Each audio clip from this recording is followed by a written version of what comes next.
Guys, welcome back to my channel. So ఈరోజు అయితే మేము బోటింగ్కి వచ్చామన్నమాట. పెద్దపల్లికి పోతే చుట్టం వాళ్ళ ఇంటికి వచ్చాము. ఇదే అనమాట మేము చేసే చెరువు.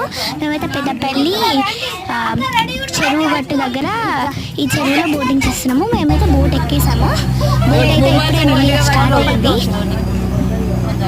నాకైతే ఫుల్ భయం వేస్తుంది. ఏమవుతుందో ఏమో, మరి మేము ఎలా ఉంటుందో మా ఎక్స్పీరియన్స్ అయితే ఒకవేళ అందులో పడిపోతే ఎలా అని ఫుల్ భయం వేసింది. కానీ తర్వాత కొంచెం ఎంజాయ్ అయితే చేశాను.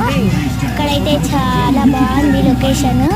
యాక్చువల్లీ అయితే ఇంతమంది వచ్చారు బోట్లోకి, చాలా మంది వచ్చారు. పడిపోతుందో వాటర్లో